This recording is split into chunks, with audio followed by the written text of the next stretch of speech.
Hello from the BPA Travel Office. This presentation is intended as a high-level overview regarding relocation allowances and benefits for federal employees who are transferring from one official duty station to another within the continental United States.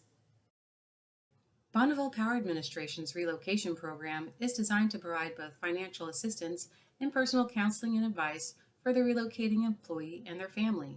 Our goal is to ensure your relocation is accomplished as quickly and smoothly as possible. As a transferring federal employee with an approved relocation, you may be eligible for relocation expense allowances if you are transferring in the interest of the government from one agency or duty station to another, and your new official station is at least 50 miles further from your current residence than your old official station is from the same residence. There are two categories of relocation allowances you may be eligible for: mandatory and discretionary. Mandatory relocation allowances are those that the agency must pay or reimburse. Discretionary relocation allowances are those that the agency has discretionary authority to pay or reimburse. First, let's go over the mandatory relocation allowances. Mandatory allowances may also be considered relocation entitlements. These entitlements include transportation and per diem for employee and immediate family members, miscellaneous moving expenses, sell or buy residence transaction expenses or lease termination expenses, transportation and temporary storage of household goods, transportation of a mobile home or boat in lieu of the transportation of household goods, and relocation income tax allowance, or RITA. Let's go over these in further detail. Let's start off with the transportation and per diem allowance. BPA may reimburse you and your immediate family to travel from your old duty station to your new one. You and your family members may also receive per diem to include lodging, meals, and incidental expenses if travel time is over 12 hours. You may receive full per diem, and each of your family members may be entitled to partial per diem. The miscellaneous expense allowance is intended to help defray some of the costs incurred due to relocating that aren't already covered by other relocation benefits.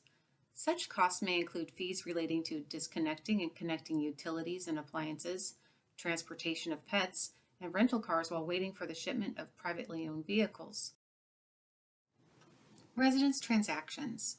The purpose of the residence transaction allowance is to reimburse you for expenses that you incur due to the sale of one residence at your old official station and the purchase of a residence at your new official station, or, if you're a renter, the settlement expenses for a lease which has not yet expired. You may receive allowable closing cost reimbursement for the residence from which you regularly commute to and from work on a daily basis, in which your residence was at the time you were officially notified to transfer to your new official station. Returning to the residence only on weekends is not considered regularly commuting. Exceptions apply for continuous travelers. A full description of reimbursable and non-reimbursable closing costs can be found in the relocation manual. In addition to reimbursing you for your residence transactions, BPA will also pay for the transportation and temporary storage of your household goods. This reimbursement will be limited to actual costs incurred, such as for truck rental fees, packing materials, and the cost of fuel. Expenses such as furniture padding, hand trucks, and applicable insurance are also reimbursable. Reimbursement is limited to maximum weight of 18,000 uncrated pounds and an additional 2,000 pounds for packing materials. Temporary storage at government expense may not exceed 60 days. However, you may request additional storage time up to a maximum of 90 days. Under no circumstances may temporary storage at government expense exceed a total of 150 days. If you currently reside in a mobile home or boat, you may be reimbursed for transporting your home in lieu of transportation of household goods. The maximum reimbursement may not exceed what the government would have incurred for the transportation of your household goods and 90 days temporary storage. Relocation income tax allowance. When your relocation costs are reimbursed by BPA, some of the reimbursed expenses are considered taxable income and are subject to income tax withholding. So any taxes that you owe as a result of a travel voucher being processed will be collected from the voucher. For third-party invoices, such as payments made to a relocation services company, taxes will be collected from your salary. However, with the relocation income tax allowance, BPA will reimburse you for nearly all of those taxes, which is also taxable income. You may find more information regarding the relocation income tax allowance in the chapter called Income Tax Implications in the BPA Relocation Manual. Now that we have covered mandatory relocation allowances, let's move on to the discretionary allowances. Remember, these are the relocation allowances that the agency has discretionary authority to pay or reimburse for your relocation. They are as follows: house hunting per diem and transportation, temporary quarters, shipment of a privately owned vehicle, use of a relocation services company, and home marketing incentives. Let's go over these in further detail. Whether you're a renter or a homeowner, you and your spouse may be authorized reimbursement of travel and transportation expenses for a house hunting trip. This trip provides you a period of time to concentrate on finding a suitable permanent residence at your new official station. If specifically approved, you may be eligible for house hunting trip allowances if you have a signed service agreement, your old and your new official stations are 75 or more drive miles apart, BPA has authorized you to perform a house hunting trip in advance of the travel, and your agency has informed you of the date you are to report at your new official station. Your house hunting trip must be completed before you report to your new official station. Instructions on how to report your time while house hunting will be covered later on in this presentation. After you arrive at your new permanent duty location, you may need a short-term place to land while you wait to move into your new home. This allowance is intended to help defray the actual costs of meals, lodging, and miscellaneous living expenses you and your family incur while occupying temporary housing. A few points to remember regarding this allowance are: temporary quarters must be within reasonable proximity to either your old or new duty station. Only you and your immediate family may occupy temporary quarters at government expense. Transportation expenses are not included as part of this allowance.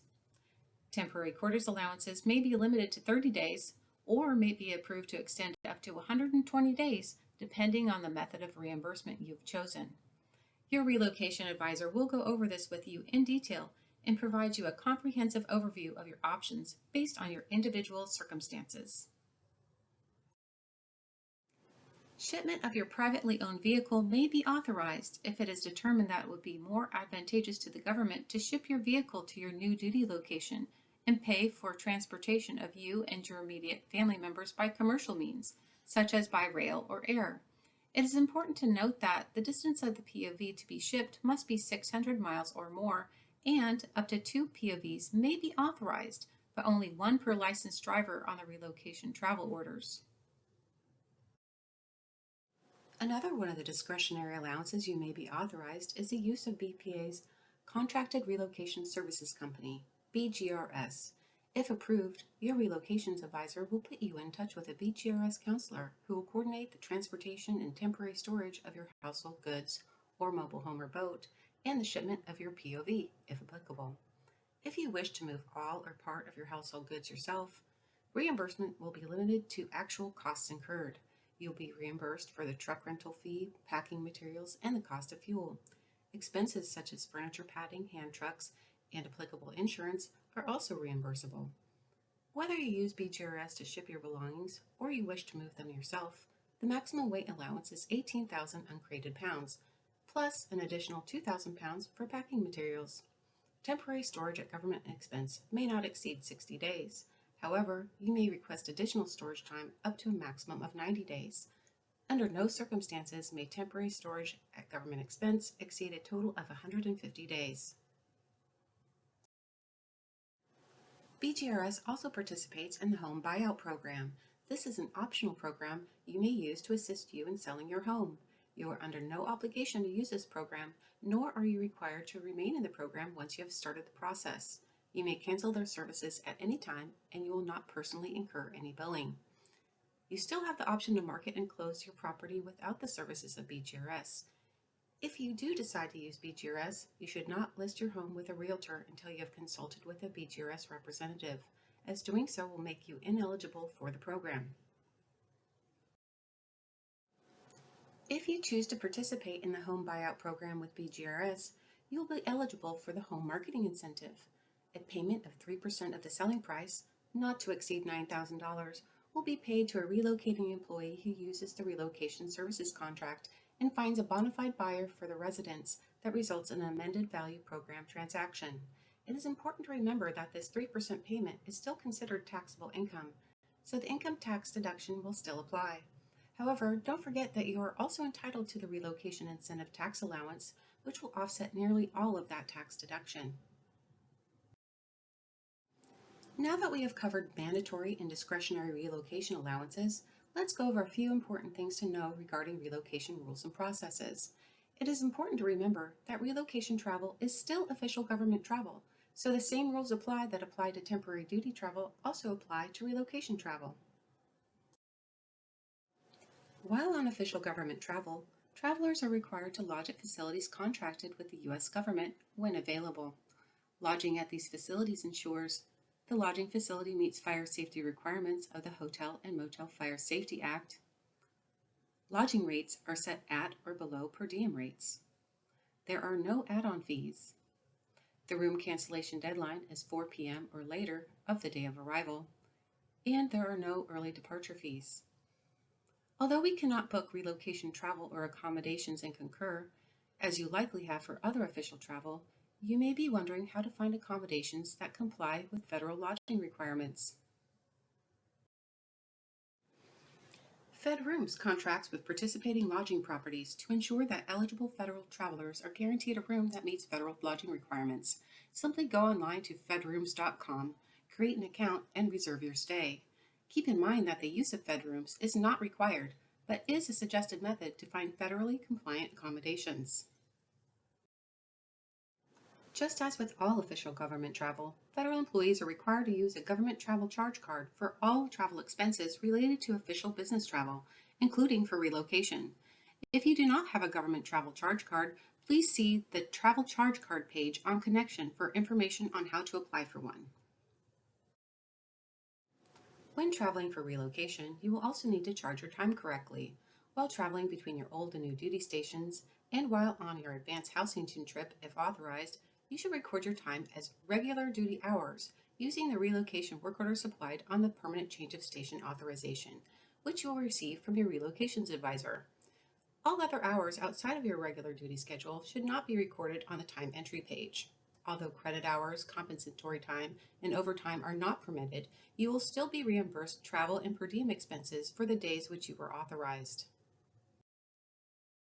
In addition to your time for travel, your manager may approve up to 32 hours of administrative leave for relocation to make necessary arrangements for the transportation, storage, or receipt of household goods and other activities associated with the move of a permanent residence. Administrative leave may not exceed 32 hours per relocation and must be approved in advance.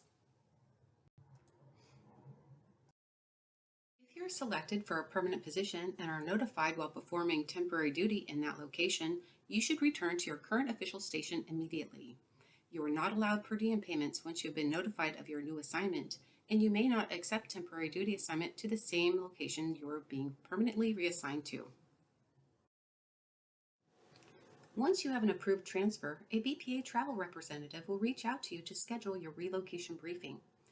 If you are uncertain if an expense will be reimbursed by BPA, contact the travel office before you incur the expense. Do not incur any relocation expenses until you've been formally briefed by a relocation advisor and signed and returned the relocation's travel data form to the travel office. This concludes our presentation. As a reminder, if you're considering a transfer or have been notified of an approved relocation, you may wish to contact a BPA Relocations Advisor for individualized pre-counseling before accepting a transfer. A BPA Relocations Advisor can be reached at travel@bpa.gov. For more information, please see our relocations page under Plan BPA Travel on Connection.